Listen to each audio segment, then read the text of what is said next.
Bismillahirrahmanirrahim. Assalamualaikum warahmatullahi wabarakatuh.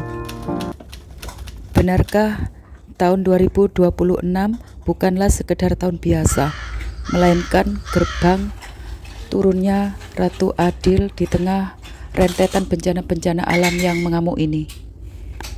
Di video ini kita akan membongkar rahasia tersebut, yaitu Notonegoro dan senjata Trisula Weda yang sangat ditakuti. Namun sebelum itu,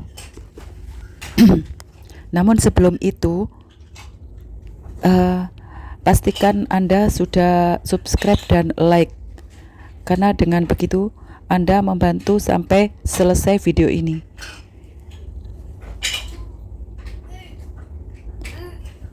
Teman-teman, mari kita mulai membicarakan tentang penyatuan pemikiran tentang hal-hal yang mungkin di luar batas Anda.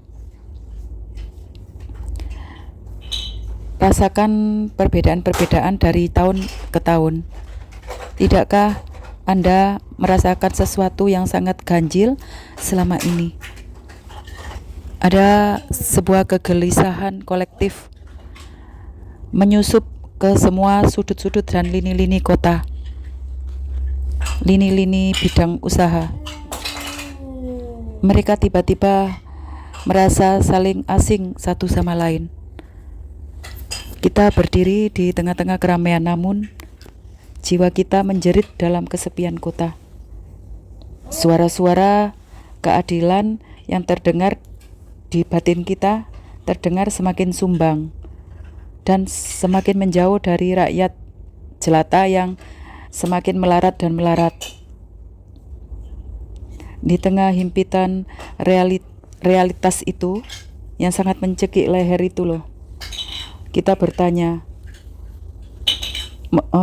seperti ada suatu pertanyaan, harapan, di manakah Ratu Adil itu? Kapan dia membantu kita untuk menyapu semua ketidakadilan?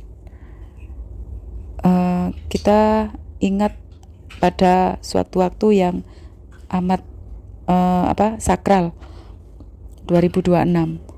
Kalau kamu bisa membuka mata hati dengan lebar-lebar,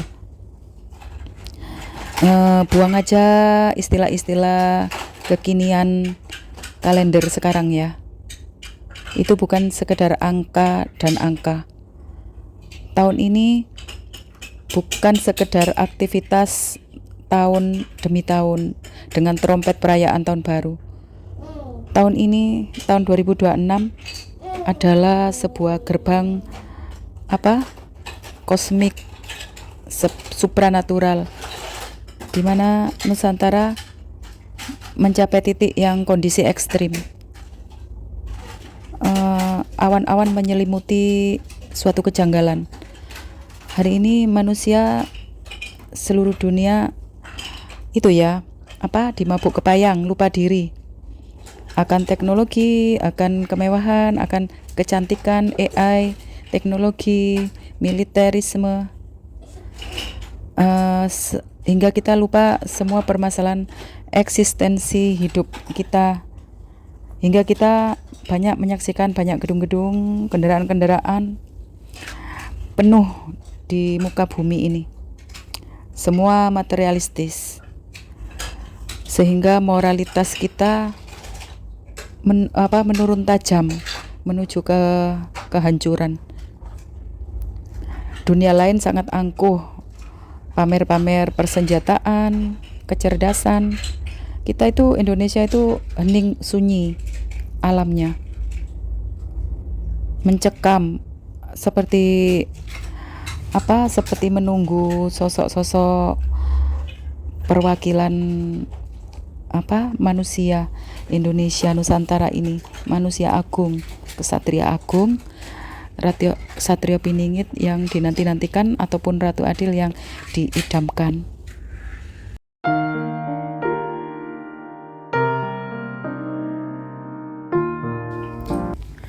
Di balik kabut waktu, untuk memahami misteri kemunculan-kemunculan fenomena gaib, kita harus kembali ke masa di mana masa lalu Prabu Jayabaya misalnya, dia membuat ramalan agung yang sudah terkenal seluruh Indonesia. Itu bukan tebak-tebakan atau spekulasi, teman-teman. Dia punya mata batin yang sanggup melihat menembus batas. Dia bisa mencetak blueprint dalam siklus dari zaman kuno, zaman dulu sampai ke masa lalu hingga sekarang, sampai ke masa depan. Dia menulisnya dengan total, menceritakan dengan total. Yang beliau bilang seperti zaman edan itu ya, zaman sekarang. Orang-orang dengan mudah seperti membalikkan telapak tangan janji suci. Kejujuran akan tergilas oleh keserakahan manusia. Di tengah zaman itulah, zaman edan, ramalan tentang Notonegoro kembali menjadi ramai diperbincangkan. Namun sayangnya, sangat disayangkan, mayoritas masyarakat kita itu terjebak dalam pembodohan massal. Bertahun-tahun kita didoktrin dengan pemahaman yang sangat pendek bahwa Notonegoro itu cuman akronim atau singkatan dari nama-nama tokoh manusia yang akan menjadi presiden. Nah, itu bukan sekedar itu. Masyarakat kita itu sibuk bikin cocok logi, cari-cari kecocokan nama calon presiden untuk mencocokkan dengan ramalan itu. Nah, itu seperti kesesatan banget gitu.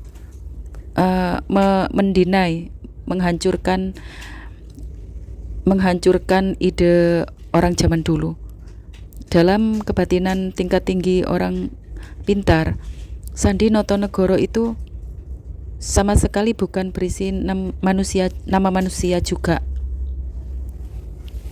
Sebagian besar bukan hanya sebatas itu. Itu seperti peta tersembunyi gitu loh, kode. Dan kita harus melewati fase-fase tersebut. Kalau sekarang tahun 2026 banyak gejolak dalam batin, itu sebenarnya kalau dicocok lagi ada kamu tahu itu go gitu ya. Nah, sebenarnya dalam batin orang Jawa, go itu seperti sandi, kode gitu loh, kayak goro-goro gitu loh. Bener kata go itu benar-benar goro-goro gitu. Kekacauan lahir batin, sistem-sistem yang hancur, yang sebelumnya sistem alam itu yang sebelumnya bertumpu pada ketuhanan yang Maha Esa, alam gitu, alam Allah Subhanahu wa Ta'ala, tapi hancur oleh keserakahan manusia. Itulah kenapa sampai sekarang hukum dipermainkan seperti barang dagangan. Moral anjlok seanjlok-anjloknya. Kezaliman, kearoganan, ketidaksabaran dipertontonkan di sosial media tanpa malu sedikit pun. Itu adalah sehancur-hancurnya. Roda alam yang berputar itu kadang-kadang enggak tanpa ampun ya teman-teman. Nah, kita yang menjalani masa ini, kita bertanya-tanya, di manakah Satrio Piningit dan Ratu Adil itu? Apakah mereka bersembunyi ataupun mengeksis di sosmed atau membuat buzzer-buzzer di sosmed? Tentu saja tidak, 1000% tidak. Itu enggak banget teman-teman. Dia tidak lahir dari sosmed, intrik, birokrasi, ataupun orang terkenal, ulama terkenal, bukan teman-teman. Kamu terjebak, kecele banget. Kini kita harus melihat kembali ke kotoran kita.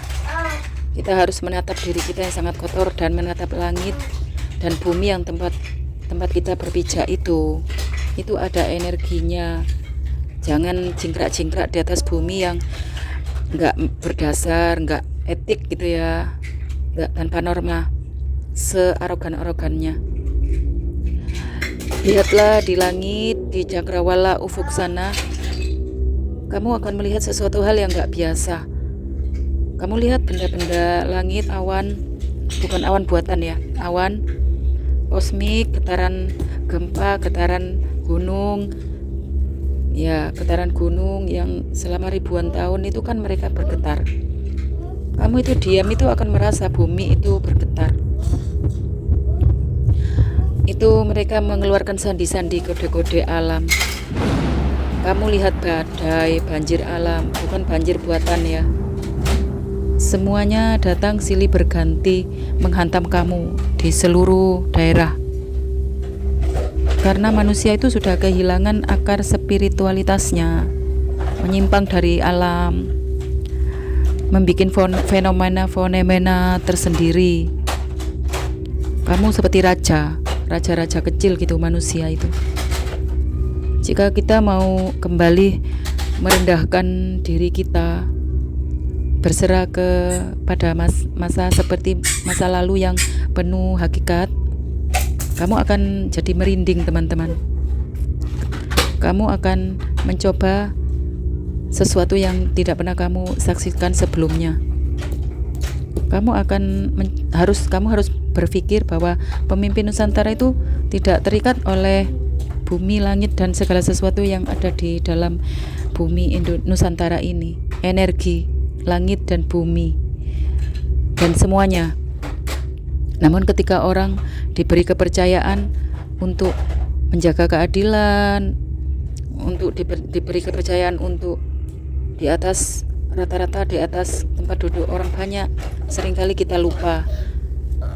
Seringkali kita nggak bisa mendengar jerit tangis rakyat kita sendiri. Maka Allah akan marah saat itu juga. Tapi nggak saat itu juga kelihatan di mata kita. Tapi dengan sinyal-sinyal dan getaran-getaran alam yang kamu sangat bebal sekali untuk tahu itu. Kadang-kadang karena terlalu serakah gitu. Kamu lihat laut marah, gunung marah, bumi marah, langit marah, kamu bebal, nggak ngerti itu artinya apa gitu. Bukan kamu ya, kita lah. Kita itu kadang-kadang, saya juga gitu. Kita merasa wow gitu. Malah dibikin konten. Tanah, air, udara, dan api itu penuh dengan penderitaan. Seperti sambung menyambung, rentetan bencana. Itu seperti kode gitu loh teman-teman, yang seringkali kita abaikan. Nah, Jayabaya itu sudah nyebut hal-hal seperti ini nih, seperti masa transisi yang berdarah-darah, zaman Kolobendo menuju zaman Kolosuba. Jadi kita itu merangkak menuju ke sana, ibarat sebuah pohon oak gitu ya. Pohon oak yang besar dan rindang, dia itu diterjang kanan kiri atas bawah sampai ranting-rantingnya merotoli.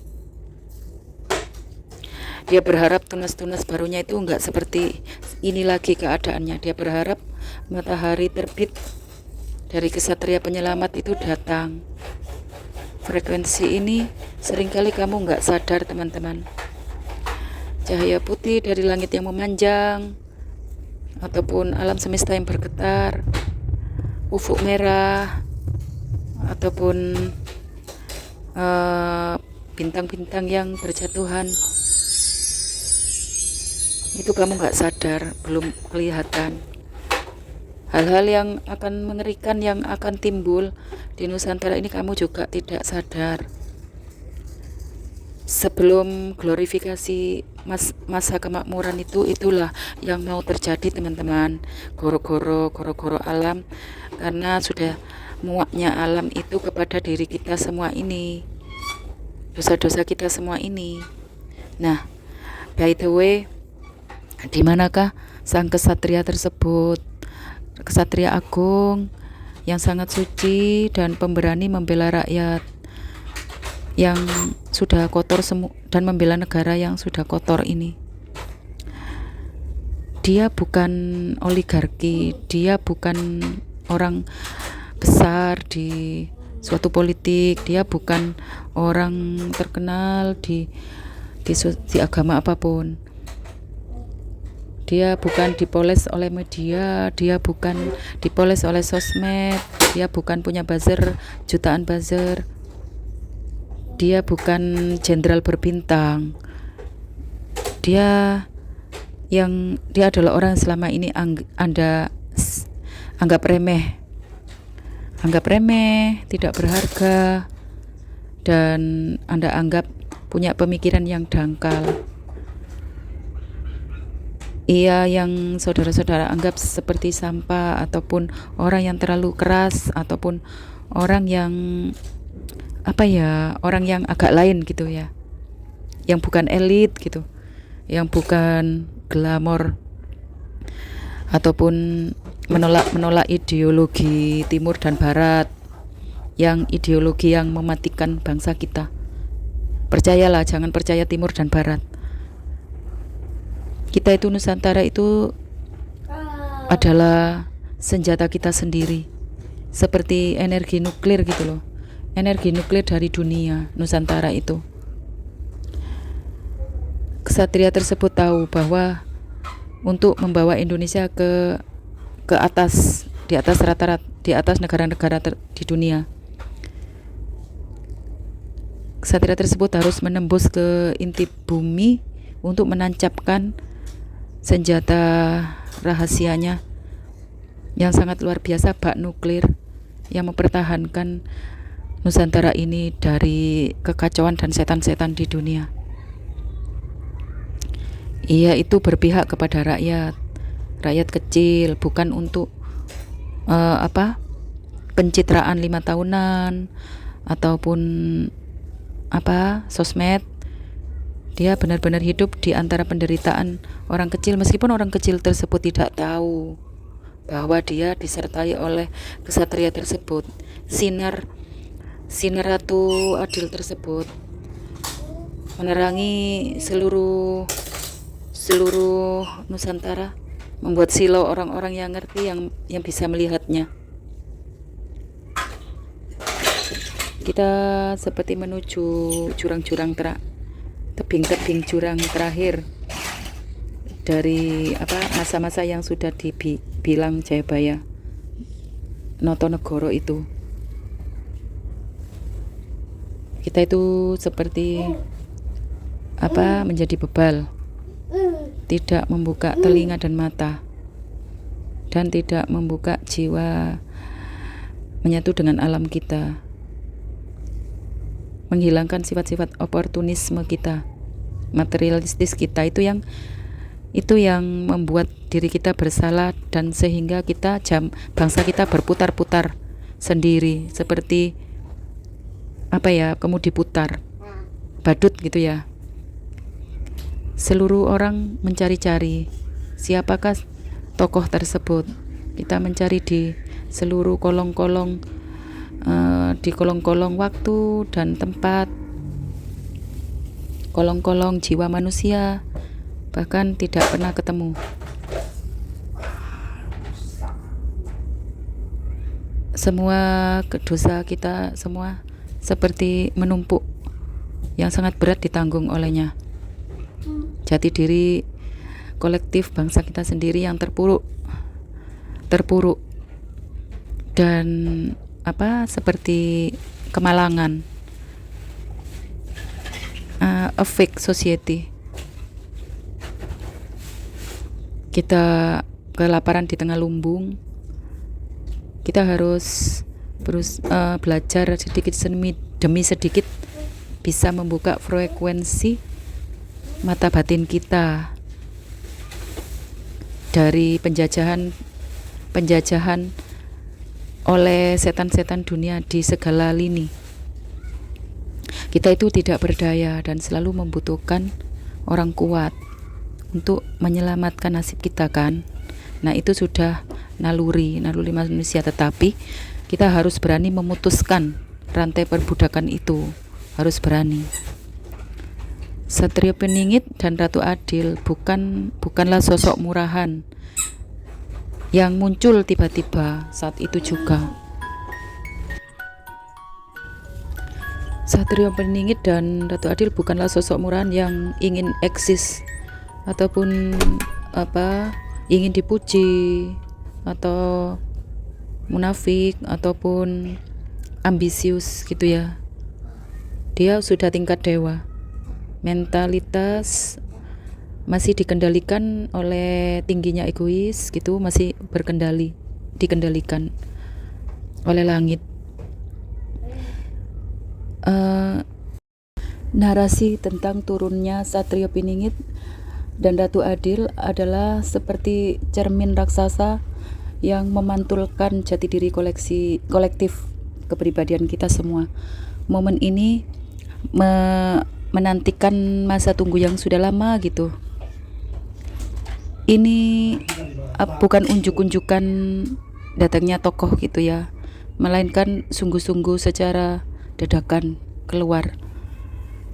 Kita semua bertanya-tanya kapan keluar pandito itu, pemimpin itu dari masalah kompleks dan penyakit kompleks sosial kemasyarakatan kita yang semakin parah. Dibutuhkan orang kuat untuk menyelamatkan nasib kita. Kita harus pahami hukum batin ya, hukum alam. Beliau bukan murahan unjuk-unjuk menampilkan diri, pencitraan dan lain-lain. Bukan untuk kampanye-kampanyan.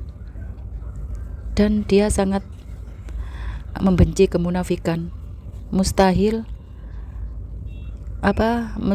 Allah memberi kita Satrio Piningit dan Ratu Adil kepada masyarakat yang mentalitasnya sudah bobrok, udah materialistis, dengan tokoh Satrio Piningit yang juga materialistis, munafik, fake dan bobrok juga.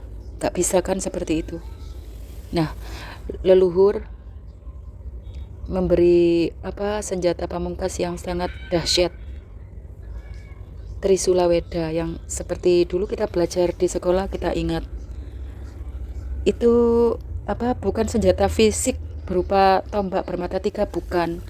Itu seperti senjata mata batin yang terdiri dari senjata tiga mata panah, mata pisau, kebenaran, kejujuran dan ketulusan. Apakah Anda itu bergerak dalam hidup Anda sesuai dengan hati nurani Anda? Sedangkan semua orang apabila melakukan hal-hal yang belok, maka ada kesalahan massal di negara kita, sehingga kesalahan itu sudah menggunung. Seperti kesalahan kolektif. Sehingga pertanyaannya itu, maukah kita secara jujur mengakui kelemahan kita sendiri tanpa mencari kambing hitam, kesalahan kita, revolusi kita.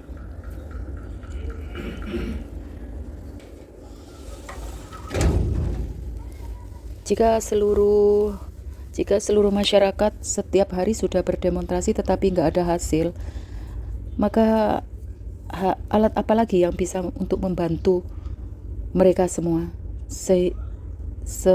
Bukan lain adalah Trisula tersebut, tombak yang ada di dalam batin kita sendiri-sendiri. Jika semua 300 juta manusia itu menggunakan senjata Trisula itu dalam batin kita masing-masing, tanpa perlu satu butir peluru pun yang ditembakkan atau demo sebesar apapun yang dikeluarkan, pasti saat itu juga akan jayalah negara kita, dan legenda kita memasuki abad yang baru akan terbuka. Nah, itu tidak mampu orang biasa yang menggerakkan, teman-teman. Orang biasa tidak mampu menggerakkan itu.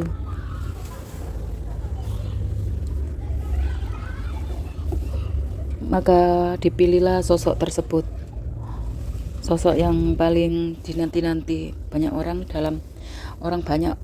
bilang itu mitos, legenda, dan impian.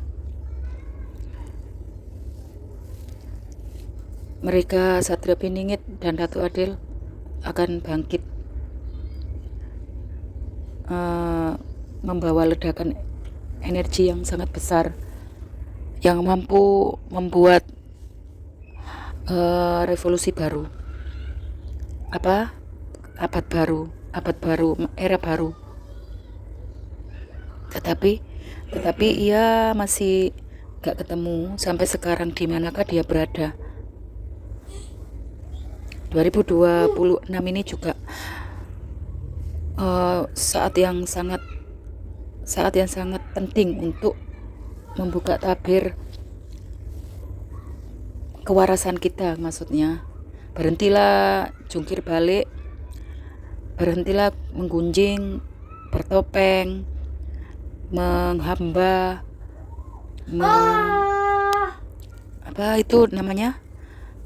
menjungkir balikkan keadaan di dalam dunia ini. Berhentilah berselingkuh dengan ketidakkeadilan, karena dengan begitu Satria Piningit mungkin akan hadir sesuai dengan keinginan kita yang tulus, keinginan kita kolektif itu. Jika kita tidak berubah, maka tidak ada faedahnya. Meskipun banyak gunung meletus, bencana alam, tidak ada faedahnya, tidak ada pengaruhnya kalau kita belum berubah. Intinya itu kita harus bangun.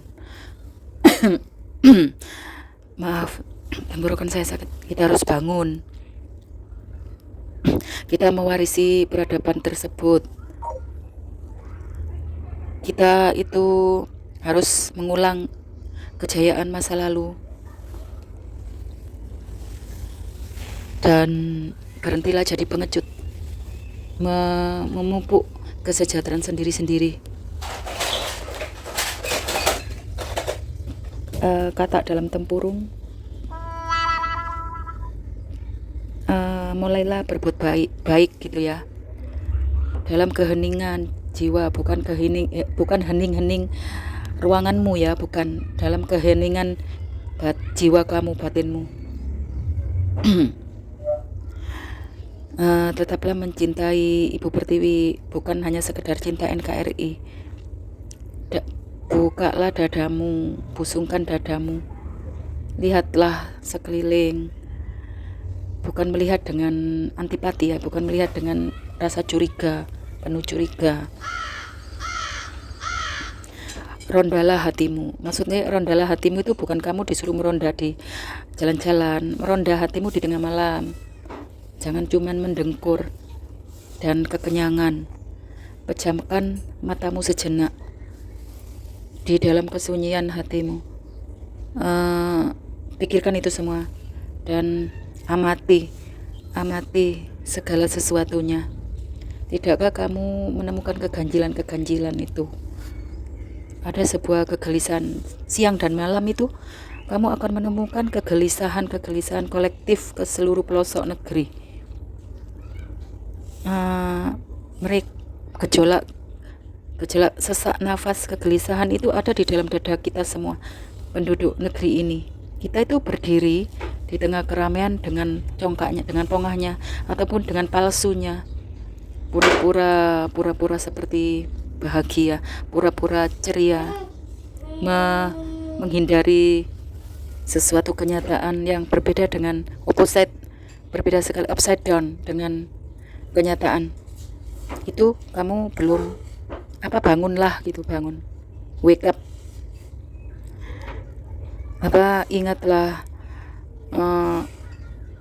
Ingatlah wasiat-wasiat dari leluhur zaman dulu. Kapan pahlawan kita itu menyapu bersih segala ketidakadilan, segala kemunafikan, segala kepalsuan dan kecerobohan. Maka kalau kita semua mumpuni seperti itu, maka doktrin barat, doktrin timur yang mencengkram negara kita akan semakin takut dan mundur. Karena kita sudah terlalu sibuk dengan urusan kita sendiri-sendiri semuanya, sehingga bangsa kita ini mudah dimain-mainkan. Karena energi kita itu tidak kuat. Makanya itu kadang-kadang orang itu kan kalau menyembuhkan orang kan tangan ke tangan, dari tangan ke tangan berpegangan, karena dia tidak mampu untuk bukan tidak mampu, dia ingin energi kolektif itu tersalurkan. Dan dari macam-macam individu itu kan ada plus minusnya, ilmunya, mata batinnya itu energi batinnya. Nah, dengan hand in hand kan semakin kuat mengalahkan energi kegelapan.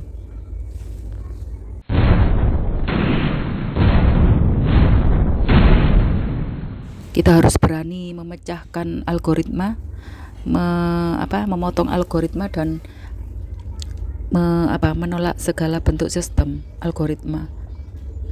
Karena sebenarnya algoritma itu seharusnya ada di tangan kita, tapi kita tidak mampu dan seperti dikendalikan oleh algoritma dan media massa dan sosial media, sehingga terbalik-balik semuanya, dikondisikan sistemnya jadi seperti itu. Jadi kita itu seperti nobody gitu.